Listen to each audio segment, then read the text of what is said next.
स्थिर विद्युत्की के chapter 1 Coulomb का नियम तथा विद्युत क्षेत्र से न्यूमेरिकल का पार्ट 8 बताऊंगा। इससे पहले मैंने आपको न्यूमेरिकल का पार्ट 7 बताया था। मैंने आपको न्यूमेरिकल के पार्ट 7 में एक क्वेश्चन छोड़ दिया था, 23वां न्यूमेरिकल, जिसमें मैंने आपको नहीं बताया था। तो मैंने आपसे बोला था कि मैं 23वां न्यूमेरिकल पार्ट 8 में बताऊंगा। तो आज की इस वीडियो में आप लोगों को 23वां न्यूमेरिकल बताऊंगा फुल कॉन्सेप्ट के साथ। इससे पहले यदि आप मेरे चैनल पर नए हैं तो प्लीज़ मेरे चैनल को सब्सक्राइब कर लीजिए, घंटे वाले बटन को प्रेस कर दीजिए ताकि मैं जो भी वीडियो बनाऊँ उसका नोटिफिकेशन आपको सबसे पहले मिले। तो आइए देखते हैं दोस्तों। इसमें कह रहा है ABC एक समबाहु त्रिभुज है जिसकी भुजा 0.05 मीटर है। कोने ए व बी पर क्रमशः प्लस 50/3 × 10⁻⁹ तथा -50/3 × 10⁻⁹ कूलॉम के आवेश हैं। इनके कारण कोने सी पर परिणामी विद्युत क्षेत्र की तीव्रता व दिशा क्या होगी। हमसे पूछ रहा है, जैसे ABC एक समबाहु त्रिभुज हो गया, उसमें दो भुजा होगी। आइए हम फिगर्स में देखते हैं, आपको समझा रहे हैं। पहले यहाँ लिख लेते हैं, माना नीली पेन से लगाते हैं, यहाँ लिखेंगे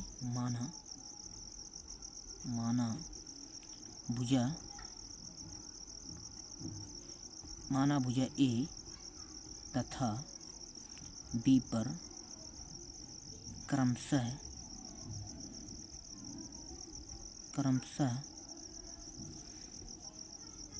Q1 तथा Q2 आवेश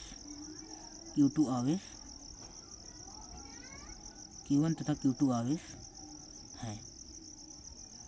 आइए दोस्तों फिगर देख लेते हैं। एक समबाहु त्रिभुज की बात कर रहा है। समबाहु त्रिभुज मतलब होता है ऐसा त्रिभुज जिसकी तीनों भुजाएं बराबर हों तथा प्रत्येक कोण 60 डिग्री का हो, उसे समबाहु त्रिभुज कहते हैं। तो आइए समबाहु त्रिभुज हम बना ले रहे हैं सिंपल सा। एक भुजा ए हो गई, एक भुजा ए हो गई।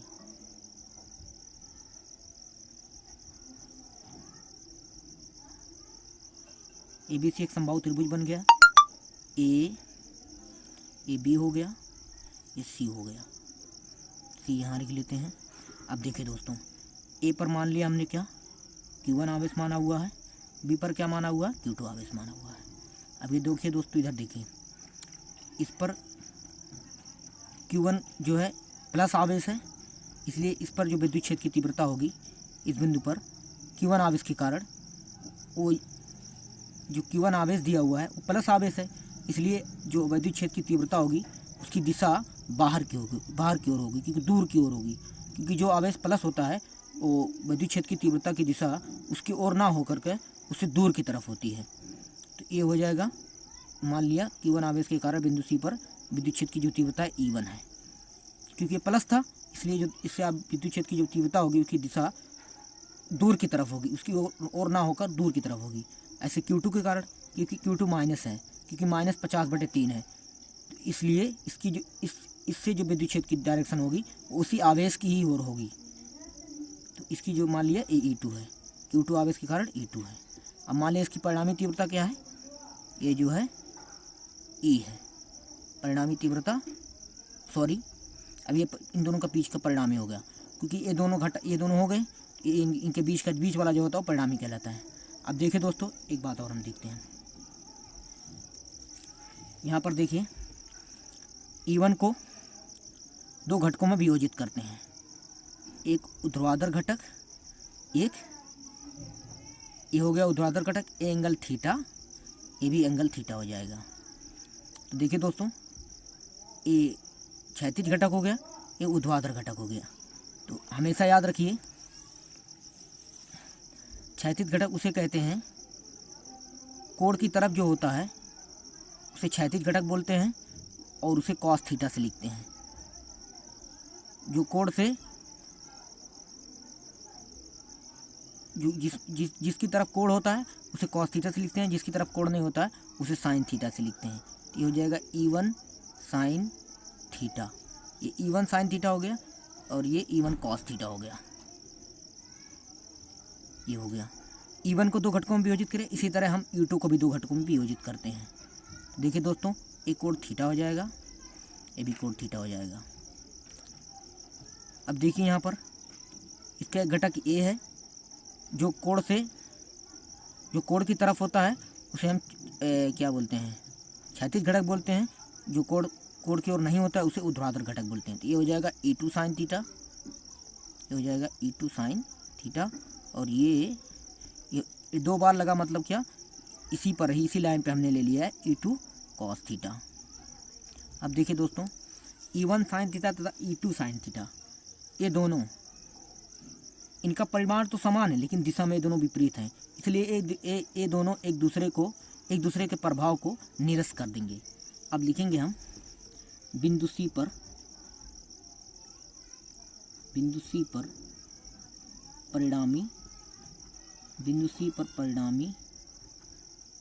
परिणामी तीव्रता, हमको परिणामी तीव्रता चाहिए बिंदु C पर, तो मान लिया हमने बिंदु C पर क्या है, EC है।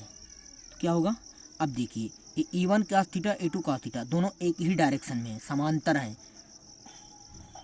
इनकी जो दिशाएं हैं एक ही दिशा में दोनों लग रहे हैं, इसलिए ये दोनों जुड़ जाएंगे, E1 cos theta plus E2 cos theta. अब देखिए दोस्तों, जितना विद्युत आवेश A पर था उतना विद्युत आवेश B पर भी है, यानी बस क्या है, दिशा में जो A पर जो आवेश Q1 है वो प्लस है, B पर जो आवेश है Q2 वो माइनस में है, तो इसलिए इनकी जो दिशाएं होगी तो भिन्न होगी, लेकिन जो इनकी न्यूमेरिकल वैल्यू होगी, यानी कह सकते हैं आप E1 = E2 होगा, क्योंकि दोनों पर आवेश की मात्रा समान है, इसलिए E1 बराबर हम E2 लिख सकते हैं। तो यहाँ पर हम सिंपल से लिखेंगे EC = E1 cos theta plus E2 की जगह पे हम E1 लिख सकते हैं, यहाँ हो जाएगा E1 cos थीटा। अब दोनों जुड़ जाएंगे, EC = 2E1 cos थीटा। अब देखिए दोस्तों, हम सूत्र लगा देते हैं E1 का। E1 मतलब क्या, उस आवेश को लेंगे, Q1 आवेश के कारण जो विद्युत क्षेत्र की तीव्रता आई है उसे हमने E1 माना है, Q1 आवेश के कारण। जो Q2 आवेश के कारण विद्युत क्षेत्र की तीव्रता है उसे हमने क्या माना है, E2 माना हुआ है। तो Q1 आवेश के कारण E1 है, तो उसके लिए हमको Q1 आवेश लेना पड़ेगा। इसके लिए सूत्र हम लगाएंगे विद्युत क्षेत्र की तीव्रता का 1/4 पाई ε0 गुणे Q/r² होता है, Q1 हमने माना है, Q1/r² गुणे cos थीटा।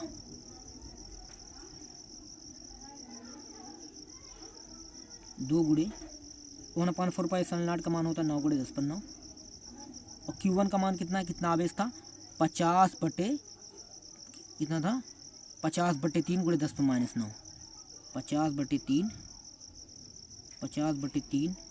× 10⁻⁹, और इधर बटे r², डिस्टेंस कितना थी 0.05 का whole square into cos theta. आइए आगे देखते हैं, ये हो जाएगा 9 दूना, ये देखिए 3 त्रिक का 9 हो गया, 3 दूना 6 हो जाएगा, 6 × 50 × 10⁻⁹ बटे ये हो जाएगा 0.05 स्क्वायर का मतलब उस संख्या को हम 2 बार लिख सकते हैं, 0.05 गुणे कॉस थीटा। अब देखिए दोस्तों, समबाहु त्रिभुज का प्रत्येक कोण 60 डिग्री का होता है, तीनों कोण बराबर होते हैं, तीनों भुजाएं बराबर होती हैं, इसलिए कॉस थीटा की जगह पे हम प्रयोग करेंगे cos theta = cos 60 degree, cos 60 degree, cos 60 degree, cos 60 degree हो गया। अब यहाँ देखिए 6 × 6 × 5 = 30, 300 × 10⁻⁹ बटे नीचे हो जाएगा, ये देखिए हम एक काम करते हैं, इसको पावर में कर लेते हैं, इससे आसानी होगी। तो इसको हम लिख सकते हैं 5 × 10⁻², इसको भी लिख सकते हैं 5 × 10⁻², और इधर cos 60 का मान कितना होता है, cos 60 का मान 1/2 होता है। अब देखिए दोस्तों, इसे आगे बढ़ाते हैं, आइए देखते हैं, ये हो गया 5, ये 300 × 10⁻⁹ बटे 55 25 × 10⁻⁴ गुणे 1/2, 25 इसमें भाग देंगे, 5 दे देते हैं, 5 × 6 = 30, 60, 55 25, और ये पावर को ऊपर लेके जाते हैं 10 पर -9, ये पावर माइनस में है तो ऊपर जाएगी प्लस में हो जाएगी 10 पर 4 गुणे, और ये 1/2 आया हुआ है 1/2, ये हो जाएगा 5 इसमें जब भाग देंगे 5 बराहियन 60, 12 गुणे 10 पर माइनस कितना, 9 में से 4 गया 5 बटे गुणे 1/2, फिर 2 से 12 में भाग देंगे 6 गुणे 10 पर -5 आ जाएगा।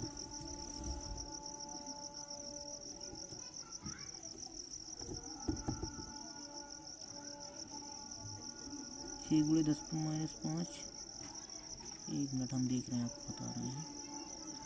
3 +5, अरे हमने एक गलती कर दी यार, सॉरी दोस्तों।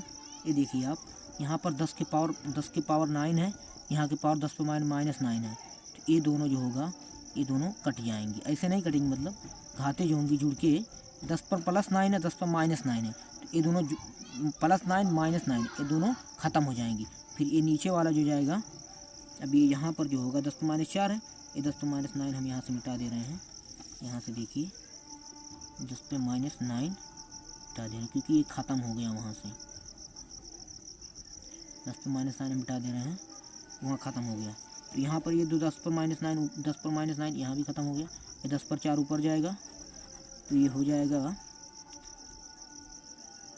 5 बराहियन 60, 12 गुणे 10 पर 4, हमने देखा नहीं था इसलिए हो गया बटे 2, तो 2 छक 12, 6 गुणे 10 पर 4 न्यूटन कूलम। और पूछ रहा था इसकी दिशा क्या होगी, तो आप देख सकते हैं फिगर में, सिंपल सा इसकी दिशा जो है AB के समांतर है। देख लीजिए, भले थोड़ा आगे है लेकिन ये इसके समांतर, आप इसको बढ़ा सकते हैं, तो इसके समांतर लिख देंगे। भुजा AB के समांतर, दोस्तों आज मैं 23वां न्यूमेरिकल बता पाया हूँ। टाइम कम होने की वजह से आज मैं आपको एक ही न्यूमेरिकल बताया हूँ, आगे से मैं आपको ज़्यादा न्यूमेरिकल बताऊँगा। तो आज के लिए इतना ही दोस्तों, थैंक्स फॉर वॉचिंग।